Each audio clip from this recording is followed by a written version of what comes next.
जय श्री हरि भक्तों, आप सभी का स्वागत है हमारे चैनल भक्ति अमृत रस में। आज हम लेकर आए हैं पवित्र पुरुषोत्तम मास अधिक मास कथा अध्याय 4, जिसमें भगवान श्री हरि की महिमा, भक्ति का महत्व और पुण्य फल का वर्णन मिलेगा।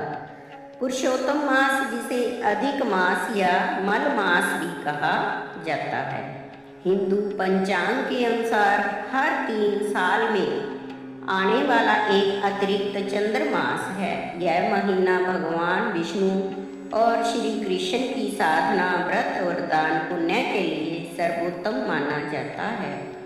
इसमें किए गए जप तप का फल कई गुना अधिक प्राप्त होता है। धार्मिक मान्यताओं के अनुसार इस पवित्र महीने में पूजा पाठ, मंत्र जाप, विशेषकर ओम नमो भगवते वासुदेवाय और विष्णु सहस्त्र नाम का पाठ करने से सामान्य दिनों की तुलना में कई गुना अधिक फल मिलता है। पूरे महीने तुलसी जी के पौधे के पास घी का दीपक जलाना और श्रीमद् भागवत कथा या पुरुषोत्तम मास की कथा सुनना अत्यंत शुभ माना गया है। तो आइए भक्तों, पूरे मन और श्रद्धा के साथ सुनते हैं पुरुषोत्तम मास कथा अध्याय 4। भगवान नारायण नारद मुनि से बोले, हे नारद, अब मैं तुम्हें एक यह कर्म कथा सुनाता हूँ जो अधिक मास ने स्वयं भगवान पुरुषोत्तम के सामने कही थी। यह कथा लोक कल्याण करने वाली है, ध्यान पूर्वक सुनो। अधिक मास अत्यंत दुखी होकर भगवान के चरणों में गिर पड़ा और करुण स्वर में बोला, हे प्रभु, हे कृपा के सागर, मुझसे बलवान अन्य महीनों ने मुझे मल मास कहकर तुच्छ ठहरा दिया है। उन्होंने मुझे अपने बीच से निकाल दिया है। मैं अनाथ और स्वामीहीन हो गया हूँ। आप तो दीनों के रक्षक हैं, फिर मेरी रक्षा क्यों नहीं करते? वह आगे बोला, हे नाथ, जैसे आपने संकट में पड़े भक्तों की रक्षा की, वैसे ही मेरी रक्षा कीजिए। आपने देवकी की रक्षा की, द्रौपदी की लाज बचाई, कालिया नाग के विष से ग्वालों और गायों को बचाया, जंगल की अग्नि से ब्रजवासियों को सुरक्षित किया, जरासंध के बंधन से राजाओं को छुड़ाया और गजराज को ग्राह के मुख से बचाया। तो क्या मैं आपकी शरण में आकर भी अनाथ रह जाऊं? इतना कहकर अधिक मास रोने लगे। उसके नेत्रों से आंसू बहने लगे और वह भगवान के सामने खड़ा खड़ा अपनी व्यथा में डूब गया। भगवान विष्णु यह दृश्य देखकर अत्यंत दयालु हो उठे। उन्होंने स्नेहपूर्वक कहा, हे वत्स, तुम इतने दुखी क्यों हो? तुम्हारे मन में कौन सा कष्ट है? मेरी शरण में आने वाला कभी शोक में नहीं रहता। यह वैकुंठ ऐसा स्थान है जहाँ न दुख है, न बुढ़ापा है, न मृत्यु का भय। यहाँ केवल आनंद ही आनंद है। फिर तुम यहाँ आकर भी दुखी क्यों हो?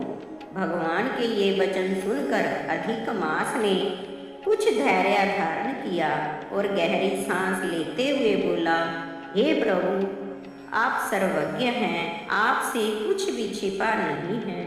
फिर भी मैं अपनी व्यथा कहता हूँ। संसार के सभी काल, क्षण, मुहूर्त, दिन, रात, पक्ष और अन्य मास सबके अपने अपने स्वामी हैं, इसलिए वे सम्मिलित हैं, परंतु मेरा कोई नहीं है, कोई स्वामी नहीं, कोई स्थान नहीं। इसी कारण सभी मुझे तुच्छ समझते हैं और शुभ कार्यों में मुझे वर्जित कर देते हैं। वह और भी दुखी होकर बोला, लोग मुझे मल मास कहकर अपमानित करते हैं, कहते हैं कि मैं अशुभ हूँ, त्याज्य हूँ और सभी कार्यों में बाधा डालने वाला हूँ। इस अपमान से मेरा हृदय टूट गया है। अब मुझे जीने की इच्छा नहीं है। ऐसे निदित जीवन से तो मृत्यु ही श्रेष्ठ है। अधिक मास की यह करुण पुकार सुनकर वह बार बार कहने लगा, मैं नहीं जीना चाहता, मैं मर जाऊंगा। ऐसा कहते कहते वह अचानक भगवान के चरणों में गिर पड़ा। यह देखकर वहां उपस्थित सभी देवता और पार्षद आश्चर्यचकित रह गए। भगवान श्री हरि का हृदय करुणा से भर गया। वह मेघ के समान गंभीर और चंद्रमा की किरणों के समान शीतल वाणी में उसे शांत करते हुए बोले, हे प्रिय, धैर्य रखो, मैं तुम्हारे दुख का निवारण अवश्य करूँगा। सूत जी कहते हैं, हे ब्राह्मण, भगवान के ये वचन पाप रूपी समुद्र को सुखाने वाली अग्नि के समान थे। उन्हें सुनकर नारद मुनि अत्यंत प्रसन्न हुए और आगे की कथा सुनने के लिए उत्सुक हो उठे। जय श्री हरि विष्णु जी। तो भक्तों, यह थी पवित्र पुरुषोत्तम मास अधिक मास कथा अध्याय 4 का सार। यदि आपको यह कथा पसंद आई हो तो वीडियो को लाइक करें, शेयर करें और हमारे चैनल भक्ति अमृत रस को सब्सक्राइब जरूर करें। कमेंट में अवश्य लिखें, जय श्री हरि। भगवान विष्णु और पुरुषोत्तम प्रभु की कृपा आप और आपके परिवार पर सदैव बनी रहे। धन्यवाद। जय श्री हरि विष्णु।